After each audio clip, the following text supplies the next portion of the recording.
آخر اس دل کی صفائی کیسے کی جائے؟ کون سا صابن، کون سا سرف، کون سا پانی لے کر کے اس دل کو دھوئیں تو صاف؟ عزیزان گرامی، بزرگان دین نے جو ذکر کے طریقے الگ الگ انداز سے بیان کیے ہیں، میں یہ مجلس تصوف ہے، یہ مجلس ذکر ہے، میں صرف اور صرف قلب کی بات کرنا چاہوں گا، دل کی بات۔ آج کے دور میں پوری کی پوری طاقت لگا دیتے ہیں اپنی صحت کو صحیح کرنے کے لیے۔ اگر آپ کا گھٹنا خراب ہوا تو مجھے یہاں تک خبر ملی کہ ایک گھٹنے کا آپریشن 1.5 لاکھ روپے سے، دل کا آپریشن، سر کا آپریشن، آنکھ کا آپریشن، ہاتھ کا آپریشن، جہاں کہیں تھوڑی خرابی آئی آپ مال خرچ کر کے اس کو صحیح کرانا چاہیں گے۔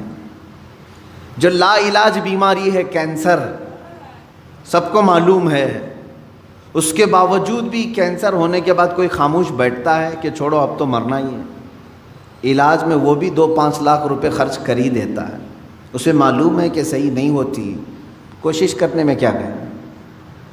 کتنی حیرت کی بات ہے کہ یہ بیماریاں جو جسم کو لگی ہیں، ان کو صحیح کرنے کے لیے مال بھی خرچ کرتے ہیں، وقت بھی خرچ کرتے ہیں، لیکن جو گناہوں کی بیماری دل میں لگی ہوتی ہے اس کے علاج کے لیے کوئی بندہ کوشش بھی نہیں کرتا۔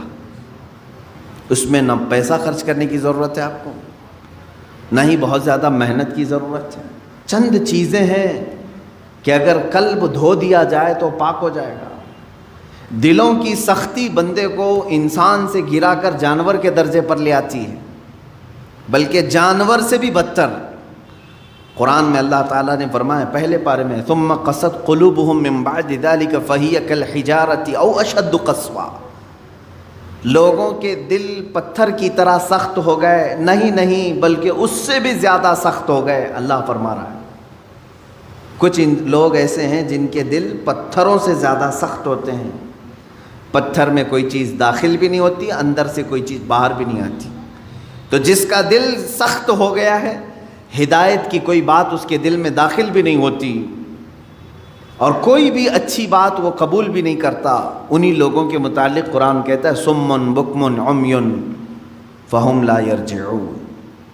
یہ کس کے لیے ہے؟ اندھے ہیں، گونگے ہیں، بہرے ہیں، وہ اب لوٹنے والے نہیں۔ قرآن میں اللہ تعالیٰ فرماتا ہے ختم اللہ علی قلوبہم وعلی سمعہم وعلی ابصارہم غشاوہ، اللہ نے ان کے دلوں پر مہر لگا دیا، ان کی آنکھوں پر، ان کے کانوں پر پردے پڑے ہوئے ہیں، ان کے لیے دردناک عذاب ہے۔ میرے عزیزو یاد رکھو، ایک مومن کے لیے سب سے پہلی چیز قلب کا تصفیہ، دل کا علاج کرانا۔ دل کا علاج سے مراد کسی کارڈیالوجی کے پاس جا کر کے نہیں، وہ تو خون کی نالیوں کو تو صحیح کر لے گا، لیکن دل کے اندر جو گناہوں کا میل ہے اس کو کوئی کارڈیالوجی صحیح نہیں کرتا، اس کو ڈاکٹرز نہیں صحیح کریں گے۔ اور یہ بیماری نہ تمہیں ایکس رے میں بھی نظر نہیں آئے گی، ہاں اس کی نشانیاں بزرگوں نے بیان کی ہیں، تم خود پرکھ سکتے ہو۔ اگر قرآن پڑھنے میں دل نہیں لگتا ہے تو سمجھ لو کہ دل کالا ہو رہا ہے۔ مسجد میں زیادہ دیر بیٹھنے میں دل نہیں لگتا ہے تو سمجھ لو کہ دل کالا ہو چکا ہے۔ اللہ کی راہ میں خیرات کرنے سے دل ہاتھ نہیں اٹھتا تو سمجھ لو کہ دل پورا کالا ہو چکا ہے۔ ایسی نشانیاں بہت ساری ہیں۔ آیات قرآنیاں پڑھی جا رہی ہیں، سننے کا شوق نہیں، لیکن وہی گانے گھنٹوں سنتا ہے، یہ دل کے کالے ہونے کی علامات۔ تھوڑی دیر اپنے والدین کو دیکھ نہیں سکتا، لیکن گھنٹوں غیر محرم عورتوں کو دیکھنے کا شوق ہے۔ کلام پاک کو تھوڑی دیر کے لیے نظر بھر کر کے دیکھنا نہیں چاہتا، لیکن موبائل میں گھنٹوں بیٹھا رہتا ہے۔ یہ تمام چیزیں دل کے سیاہی کی علامات ہیں میرے عزیز۔ اگر علاج نہیں کیا تو یہ پتھر ہو جائے گا، یہ پتھر ہو جائے گا، اور پھر اس کا علاج بھی نہیں ہو پاتا۔ اسی طرح مرے دل کے ساتھ دنیا سے وہ چلا بھی جاتا ہے۔ آخر اس دل کی صفائی کیسے کی جائے؟ کون سا صابن، کون سا سرف، کون سا پانی لے کر کے اس دل کو دھوئیں تو صاف ہوگا؟ نہیں میرے عزیزو، یہ دل صرف اور صرف اللہ کے ذکر سے پاک ہوتا ہے۔ قرآن نے کہہ دیا الا بذکر اللہ تطمئن القلوب، تو اس دل کی صفائی جو ہے اللہ کے ذکر سے ہے۔ اب ایک بڑی بات میں آپ کو بتاؤں، فقہ کا ایک قاعدہ ہے، قانون ہے، شریعت کا ایک مسئلہ ہے، زمین پر اگر نجاست پڑ گئی کیسے پاک کریں گے آپ؟ کھلی زمین تھی، گوبر پڑا ہوا ہے، پاک کرنے کا طریقہ، ہر چیز کو پاک کرنے کا طریقہ الگ الگ ہے، مسائل آپ پڑھیں گے تو سمجھ میں آئے گا۔ کپڑے پر لگے تو دھونا ہے، بدن پر لگے تو دھونا ہے، برتن پہ لگے تو دھونا ہے، الگ الگ طریقے ہیں سب نجاستوں کو پاک کرنے کا۔ کپڑے پر اگر نجاست لگی ہے تو 3 مرتبہ دھونا ہے آپ کو۔ کوئی غلیظ نجاست لگ گئی تو، نجاست کی بھی 2 قسمیں ہیں، خفیف اور غلیظ۔ غلیظ کا مطلب جیسے پیشاب، پاخانے وغیرہ، خفیف کا مطلب حلال پرندوں کی بیٹ وغیرہ۔ تو یہ نجاست کو دھونے کے الگ الگ طریقے ہیں، لیکن ان میں سے اگر کہیں زمین پر نجاست لگی تو اسے کیسے دھوئیں گے آپ؟ کھلی زمین، میدان ہے باہر اور نجاست گر گئی ہے، اس کے پاک کرنے کے 2 طریقے بزرگوں نے لکھے ہیں، فقہاء کرام نے لکھے ہیں۔ پہلا طریقہ یہ ہے کہ بارش اتنی آ جائے کہ وہ نجاست بہہ جائے، بارش اتنی آ جائے، توجہ ہے نا، زمین کے پاک ہونے کے 2 طریقے ہیں۔ بارش اتنی آ جائے کہ نجاست وہ بہہ کے چلی جائے۔ دوسرا طریقہ ہے یا تو دھوپ اتنی زیادہ پڑ جائے کہ وہ نجاست سوکھ کر کے ختم ہو جائے، وہ زمین پاک ہو گئی۔ یا تو بارش سے زمین پاک ہوگی یا تو دھوپ سے زمین پاک ہوگی۔ یہ 2 قاعدے ہیں شریعت کے، نجاست یا تو بہہ کے چلی جائے یا سوکھ کر کے چلی جائے، سوکھ کر کے جب ختم ہو گئی تو وہ زمین پاک ہو گئی۔ اب آئیے میں یہ بات کیوں بتا رہا ہوں آپ کو۔ مشہور صوفیہ اکرام نے فرمایا، اے بندے، اسی طرح تیرے دل کی جو زمین ہے اس پہ اگر گناہوں کی نجاست لگ جائے تو اسے بھی دھونے کے 2 طریقے ہیں، اسے پاک کرنے کے 2 طریقے ہیں۔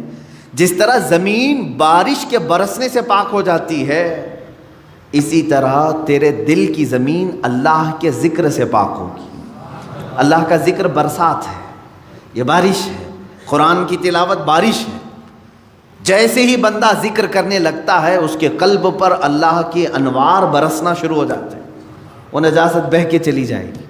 اور دوسری، وہ آج کے زمانے میں مشکل ہے، اگر دل کی زمین نجاست سے ملوث ہو گئی ہے، ناپاک ہو گئی ہے، ایک طریقہ میں نے زمین کا بتایا بارش کا، دوسرا طریقہ ہے دھوپ کا۔ دل کی نجاست کو دھونے کے لیے ایک ذکر الہی کی برسات، یا تو پھر شیخ کامل کی نگاہوں کی گرمی سے، شیخ کامل کے نگاہوں کی گرمی سے نجاست پاک ہو سکتی ہے۔ یہ 2 طریقے ہیں۔ شیخ کامل کا حصول معمولی بات نہیں ہے، اس میں برسا برس لوگ تلاش میں لگانا چاہیے، لیکن یہاں تو آج حال یہ ہے کہ کہیں سے کوئی بھٹک کے پیر میرے گھر آ جائے میں اس کا دامن پکڑ لوں گا۔ در حقیقت جسے اپنے بیماریوں کو صحیح کرنے کی طلب ہے وہ سچے پیر کی تلاش میں گھومتا پھرتا رہے گا، یہ نہیں کہ بازار میں بیٹھ کر کے انتظار کرے گا۔ اسے تو ڈھونڈتے رہنا چاہیے کنٹینیو کہ کہیں مجھے شیخ کامل ملے جو میرے دل کے مرض کا علاج کرے، جس کے پاس بیٹھوں تو مجھے گناہوں سے نفرت پیدا ہو جائے اور میرے دل کے اندر گناہوں کی جو نجاست ہے اس کی نگاہوں کی گرمی سے دھل جائے۔ اور یہ 2 چیزیں ہوتی رہی ہیں۔ آپ کو میں یہ دونوں چیزیں اگر سناؤں، بابا فرید الدین گنج شکر رحمۃ اللہ تعالی علیہ، یہ خود جو ہے اپنے، ظاہر سی بات ہے قلب میں ان کے نجاست کی بات تو میں نہیں کروں گا، لیکن انہوں نے 12 سال کنٹینیو ایک جنگل میں کھڑے ہو کر کے ذکر کیا۔ ان کے جسم پر بیلیں لپٹ گئی تھیں، وہ درختوں میں چھپ گئے تھے، لوگ پہچانتے بھی نہیں تھے، 12 سال تک وہاں رہ گئے اور ذکر الہی میں مشغول تھے۔ اور اس کے بعد ان کے مرید صادق محبوب الہی نظام الدین اولیاء رضی اللہ تعالی، جو حضرت خواجہ فرید الدین گنج شکر کے مرید بھی ہیں، خلیفہ بھی، محبوب الہی، ان کا حال یہ تھا کہ یہ اپنے شیخ کی نگاہوں سے، صرف بابا فرید نے صرف ان کے قلب پر نگاہ ڈالی اور ان کی دنیا بدل گئی تھی، اور پھر وہ اس راستے پر ایسے آئے کہ اپنے وقت کے قطب بن گئے۔ تو یہ ہوتا ہے شیخ کے نگاہ کی گرمی یا تو دلوں کو بہت پاک کر دے اور بہت اعلیٰ بنا دے، یا تو پھر ذکر الہی کی کثرت کہ بندے کے دل کو پاک و صاف کرے۔ یہ دو ہی چیزیں ہیں میرے عزیزو، یہ دو کو چھوڑو گے تو پھر یہ زمین اتنی نجس ہو جائے گی، اتنی نجس، یوں سمجھ لو کہ کوئی ایک زمین، جیسے ہمارے ہبلی کے باہر بھی کہیں ڈمپنگ گراؤنڈ تو ہوگا جہاں سارے لوگ کچرا پھینکتے ہیں، اس کے پاس سے گزرو گے تو ناک پکڑ کر کے جانا پڑے گا۔ ایک وقت ہمارے دلوں کا بھی ایسا آتا ہے کہ اتنی نجاست اس میں آ جاتی ہے کہ فرشتے قریب آنے سے کراہت محسوس کرتے ہیں، نہیں آتے فرشتے۔ دلوں کی گندگی اور غلاظت اتنی بھی بڑھ سکتی ہے، کیوں؟ ہم نے کبھی دھویا ہی نہیں اس کو، گناہ پر گناہ، گناہ پر گناہ، گناہ پر گناہ ہوتے رہے لیکن دھویا کبھی نہیں۔ کیا ہوگا اس کا حال؟ آپ ان لوگوں کو دیکھتے ہوں گے جو سادھو وغیرہ جن کے جٹ ہوتے ہیں بال، کبھی نہیں نہاتے بیچارے، نہیں نہانے کی وجہ سے بال پورے جمع ہو جاتے، ہوتا ہے، ایک دوسرے سے بال چپک کر کے مل جاتے ہیں، اور پھر اتنی غلاظت اس کے اندر ہوتی ہوئی، واللہ اعلم وہ کون سے طریقے پر چلتے ہیں، کون سا دین ہے مجھے نہیں معلوم، لیکن کنٹینیو اگر آدمی پانی بھی نہ لگائے بالوں کو تو یہ جم جاتے ہیں، ایک دوسرے سے مل جاتے ہیں اور پھر جٹ بن جاتے ہیں، کھول بھی نہیں سکو گے، زندگی بھر کاٹ کے ختم کرنا پڑے گا۔ سوچو اگر دل کو کبھی نہیں دھویا آپ نے تو اس دل کی بھی وہی کیفیت ہوتی ہے جیسے وہ بالوں کا جٹ ہے، اتنا غلیظ ہو جاتا ہے۔ اسی لیے قرآن پاک میں میرے آقا صلی اللہ علیہ وسلم کی صفت اللہ نے کیا بیان کی ہے جانتے؟ وہ رسول تمہارے درمیان آ رہا ہے، دیکھیں 3 جگہ پر آیت آئی ہے، یہ 3 جگہ پر، تینوں جگہ پر اللہ نے یہی بیان فرمایا، وہ رسول تمہارے درمیان آ رہا ہے، یعلمہم الکتاب والحکمت ویزکیہم، تمہیں کتاب اور حکمت کی تعلیم دے گا اور تمہارے دلوں کو خوب پاک کرے گا۔ حضور کی سب سے بڑی صفت اللہ نے 3 جگہ قرآن میں کیا بیان کی؟ تمہارے دلوں کو صاف کرے گا۔ دلوں کو صاف کرنا یہ میرے آقا صلی اللہ تعالیٰ علیہ وسلم کا طرہ امتیاز رہا ہے۔ وہ ایسے طبیب حاذق تھے کہ جس کے متعلق شاعر نے سچ کہا، ایک عرب نے آدمی کا بول بالا کر دیا، خاک کے ذروں کو ہمدوش ثریا کر دیا، خود نہ تھے جو راہ پر اوروں کے ہادی بن گئے، کیا نظر تھی جس نے مردوں کو مسیحا کر دیا۔ رسول کریم صلی اللہ تعالیٰ علیہ وسلم نے اپنی نگاہ نبوت سے کتنوں کو ان کے دلوں کو پاک کیا ہے۔ کئی ایسے لوگ حضور پاک صلی اللہ علیہ وسلم کی بارگاہ میں حاضر ہوئے جن کے پچھلے زمانے کو ہم آج ذکر نہیں کر سکتے۔ عزیزان گرامی، مجھے آج اس بات کا شدید احساس ہے کہ ہم اپنی روایات بھول گئے، ماضی کی جتنی بھی ہمارے روایات تھے ہم بھول گئے۔ خاص طور پر ہندوستانی مسلمانوں کو تو ایسا نہیں ہونا چاہیے جو آج ہم چل رہے ہیں۔ کیوں جانتے ہیں آپ؟ ہندوستان میں جو اسلام آیا ہے یہ صوفیہ اکرام سے آیا ہے، صوفیہ اکرام کا اس میں بڑا کردار رہا ہے۔ دیکھیں کئی جگہ پر تبلیغ اسلام الگ الگ انداز سے پہنچی ہے۔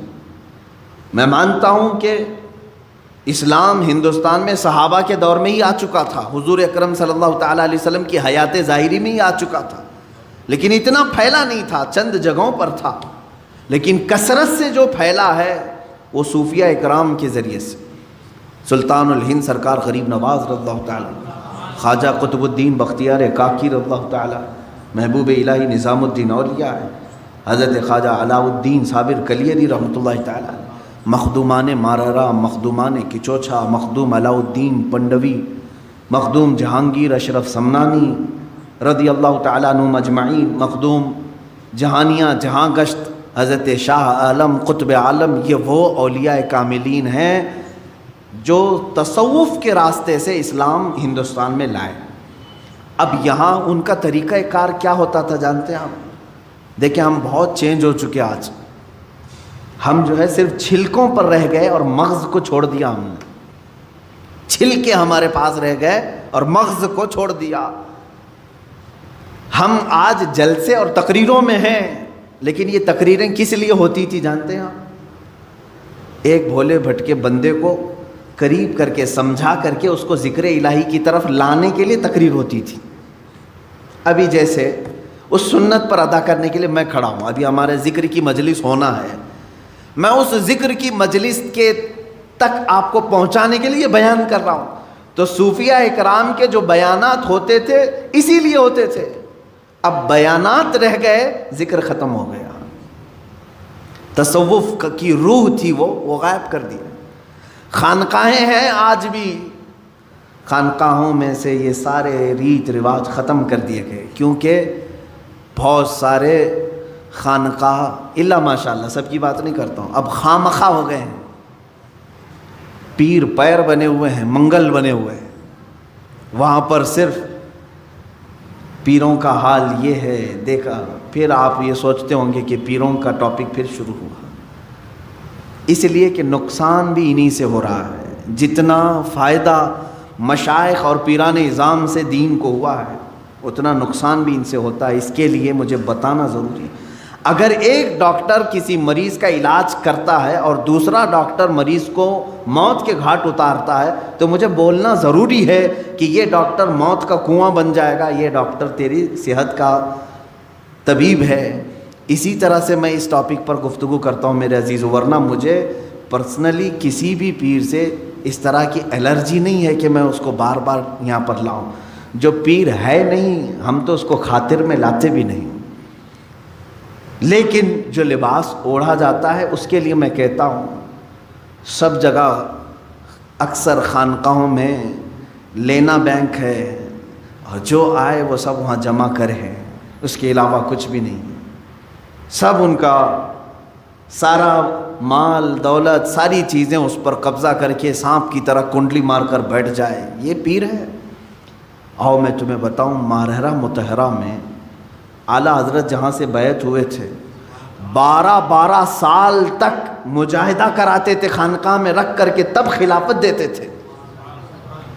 10 سال 11 سال 12 سال, اور الگ الگ انداز کے ذکر کرائے جاتے تھے. ان کو پیاسا رکھا جاتا تھا, بھوکا رکھا جاتا, اور اگر کوئی یہ برداشت نہ کرے تو اسے کہتے تھے خدا حافظ آپ جائیے, اس راستے کے آپ مسافر نہیں. سید آل رسول ماراروی رحمۃ اللہ تعالیٰ علیہ جو اعلیٰ حضرت کے پیر و مرشد ہیں, ان کے پاس ایک صاحب آئے, انہوں نے کہا کہ حضور آپ کی خلافت چاہیے ہم کو, اور تصوف کے سلوک کے راستے پر میں چلنا چاہتا ہوں. کہا آپ آج ہی تو آئے ہیں, مہمان ہیں, آپ آج رہیے, کل بات کریں گے. ان کو گھر پر ٹھہرائے, خانقاہ میں کمرے بنے ہوتے تھے. خادم سے کہا کہ مچھلی بھون کر کے اچھی طرح سے فرائی کر کے ان کو پیش کرنا.